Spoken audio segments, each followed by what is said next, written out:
안녕하세요. 하방천입니다. 오늘은 정심살에 대해서 알아보겠습니다. 정심살은 용어를 자주 사용하지 않다 보니까 이런 용어가 있는지 잘 모르실 수 있습니다.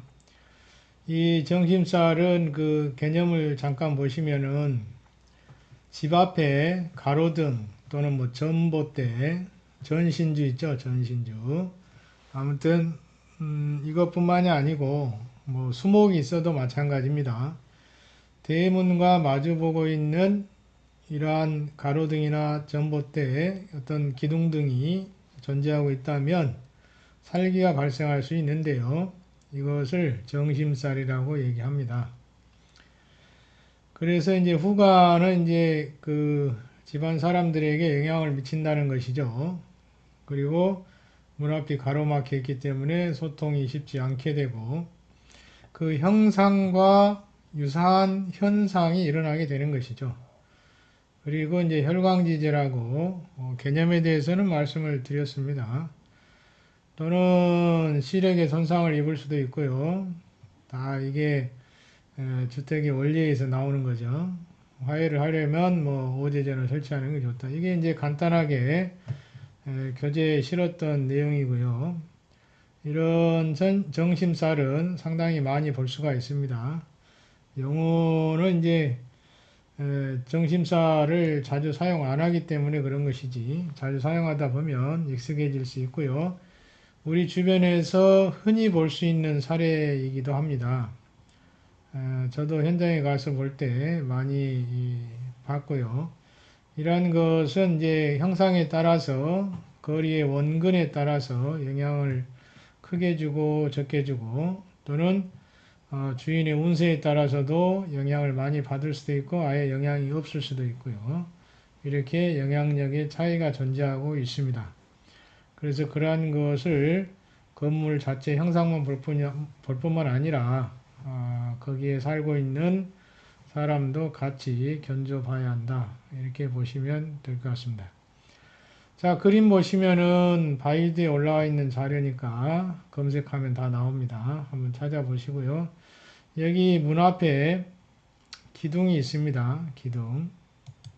제일 중요한 것은 이렇게 사람들이 드나드는 문 주변에 이런 기둥이 있을 때 문제가 되는 것이죠. 만약에 드나드는 문이 아니라면 상관이 없겠죠. 출입에 영향을 줄 수 있습니다. 이렇게 문 앞에 있으면요. 그래서 이러한 것들이 영향을 주고 있다. 또 그림에서 보시면은 상당히 근접해 보이죠. 그래서 이러한 거리도 영향을 주게 되고요. 또 이 기둥의 형상도 잘 관찰해서 보셔야 합니다. 기둥의 형상이 원할수록 더 심화되는 것이죠. 그래서 형상도 중요합니다. 자, 여기도 마찬가지로 이제 굴뚝이 옆에 있는 건물과 근접해 있는 것이죠. 이렇게 근접해 있는 경우도 영향을 줄 수 있습니다. 그래서 이 기둥과 마주 대하고 있는 창문이라든지 또 출입문이라든지 이런 것이 있으면 더욱더 영향을 심하게 받습니다. 그래서 이런 형상을 비교할 때는 원근을 잘 따지셔야 되고 또 형상 자체를 따져야 되고요. 그 다음에 거기 사는 사람의 팔자도 참고를 해야 되겠죠. 여기에 따라서 영향력이 크고 작고 달라지게 됩니다. 자, 왕기 운을 가고 있을 때는 그나마 영향이 적을 수 있지만 세한 운으로 달려가고 있을 때는 영향력이 커지게 됩니다. 또 그러한 것으로 인해서 영향을 받을 수가 있고요. 자, 이렇게 정심살은 뭐 정우살이라고도 하고 대당살이라고도 합니다. 정우살, 대당살. 용어는 뭐 다른 이렇게 용어가 나누어져 있긴 하지만 그래도 정심살이라고 부르는 게 맞겠죠. 자, 그래서 도로 주변에 있는 가로등이 대문과 마주 대하고 있는지 이걸 잘 보셔야 되고 또 이것뿐만이 아니라 교통 지시판 있죠.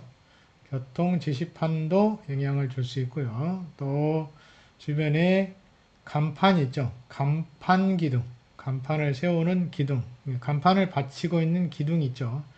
이러한 것도 문과 인접해 있다면 방위에 따라서 사람에 따라서 위치에 따라서 영향을 받을 수 있습니다.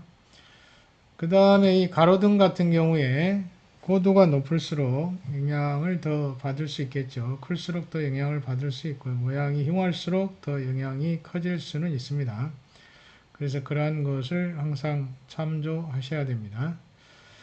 그 다음에 이걸 어떻게 화해를 할 거냐라고 하는 건데요. 가장 일반적인 방법을 말씀을 드리면 오제전도 있지만 산해진을 많이 사용하고요. 산해진을 설치해서 살기를 풀기도 합니다.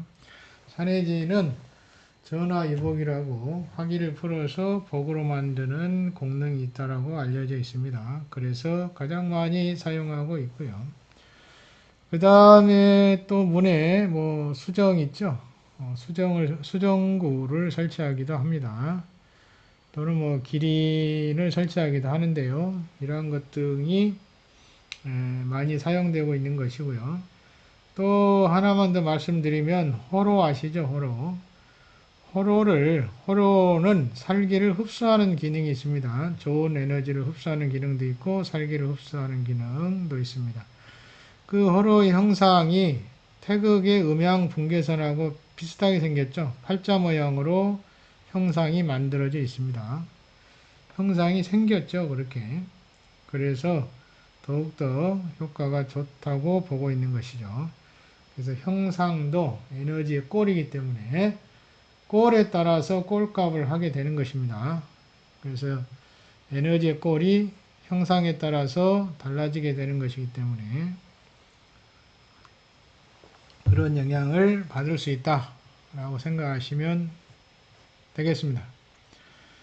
자, 몇 가지 말씀드렸고요. 다른 것도 몇 가지 더 있는데 너무 많으면 복잡하시겠죠. 산해진을 설치하거나 아니면 기린을 설치하거나 수정구 또는 호로를 설치해서 정심살의 살기를 풀어주는데 활용하고 있다. 이렇게 보시면 될 것 같습니다. 이게 이제 가장 많이 사용되고 있는 것이고 실제로도 중국에 가보면 이런 것이 있습니다. 실제 설치되어 있는 것이 많습니다.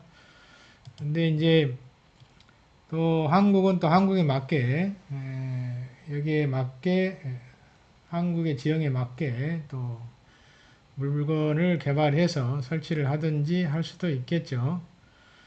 아무튼 오늘은 정심살에 대해서 말씀을 드렸습니다.